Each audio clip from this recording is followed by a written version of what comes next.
It begins in silence. Nobody sees it happening at first. You're 7 years old, looking into the face of a caregiver who's crumbling before your eyes. Perhaps it's substance abuse. Perhaps it's rage. Perhaps it's simply the vacant emptiness of someone too shattered to be present. And without explanation, something primal awakens in your young consciousness. If I don't keep everything stable, nobody will. This is how a child vanishes. Not in body, but in spirit. They grin wider. They weep quietly. They master the art of sensing the atmosphere before they dare to speak. They transform into the emotional guardian of their home. They evolve into miniature grown-ups before their psyche is prepared. And society celebrates them for it. You're so wise beyond your years. You're so dependable. You're so resilient. Yet nobody pauses to wonder, at what price? But before we continue, please like this video, share it with people who might find it meaningful, and write in the comments which city you're watching our YouTube channel from. This is the hidden sorrow of those who matured prematurely. And today we're diving deep into the psychology of that young soul because the impact doesn't disappear with time. It molds you. It shadows you into romantic connections, professional life, your self-perception. And if you don't comprehend what occurred, you'll spend your grown-up years repeating the survival mechanisms that once rescued you but are now gradually destroying you. Let's begin with what's actually occurring from a developmental perspective. When children are compelled to provide emotional support to adults rather than receiving it, mental health professionals term this parentification. It's when a young person becomes the nurturer, the mediator, the counselor, the guardian. This isn't merely damaging. It reconstructs neural pathways.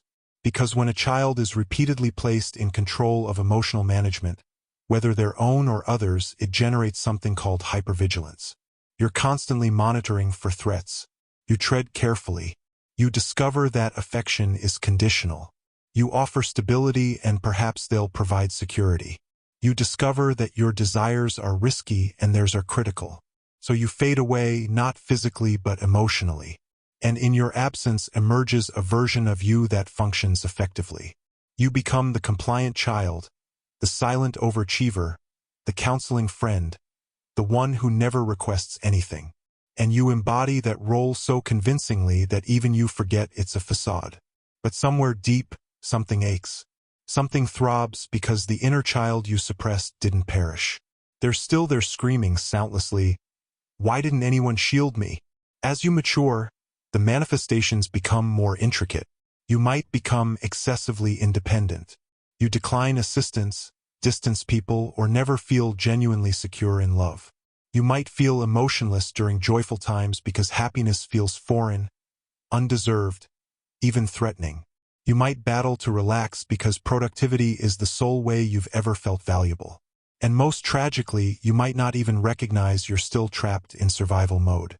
Because when disorder is accepted early, your nervous system embraces turmoil as normal. Tranquility feels incorrect. Serenity feels questionable. Love feels like an obligation you'll need to repay.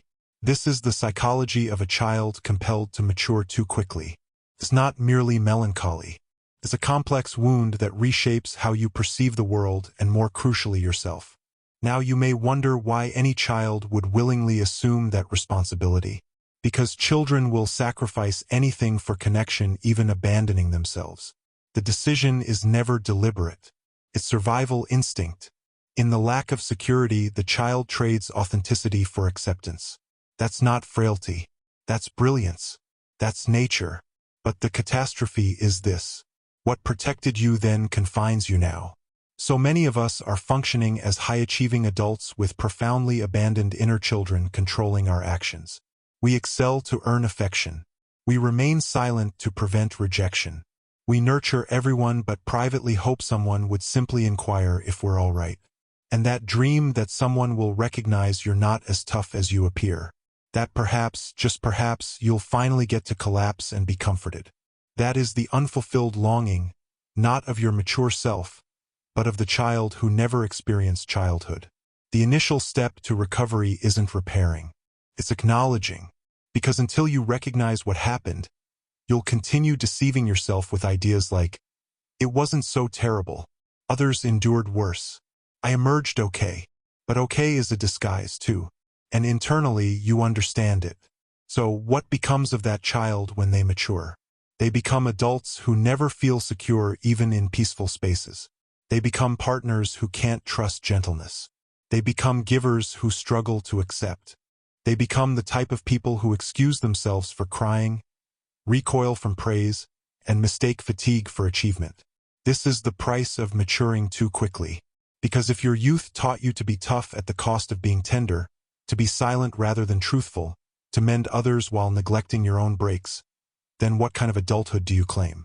You claim a life where you're always tense, waiting for someone to grant you permission to finally break down. But here's the reality. Nobody's arriving to save the child you concealed. You are the one who must return and take their hand. You are the one who must speak what nobody else ever expressed. You didn't earn that. You were just a child. You deserve to rest now. This is the start of shadow work. Not fixing, not performing, not avoiding the pain with false optimism, but facing the rejected parts of yourself and declaring, I see you now, I hear you now, and I'm staying. That is the healing journey. And it's agonizing because it requires you to experience the grief you never had space to feel. It requires you to sit with the fury, the anguish, the unmet desires, to grieve for the celebrations where nobody appeared, to lament the purity you sacrificed while defending people who should have defended you. But that grief, it's not frailty. It's evidence that you're mending, because what was once frozen is finally melting. Now, let's discuss how this survival mechanism appears in adulthood, quietly, tragically, and often invisibly. You might become a counselor in all your friendships, but never allow anyone to truly know you. You might be commended for your self-reliance when internally you're terrified of being a load. You might be in relationships where you overcompensate, always correcting, controlling, over-explaining, and questioning why you feel bitter. You might struggle with limits because refusing still feels like abandonment. These are not character traits. They are survival tactics, acquired, programmed, and the positive news unlearnable. But only when you stop worshiping your toughness and start respecting your injuries. One of the most transformative things you can do is ask your inner child, what did I require then that I never received? You may hear responses like, I required someone to tell me it wasn't my responsibility. I required someone to ask how I was feeling. I required to play, rest, and giggle without worry. And gradually, very gradually, you begin to provide those things to yourself.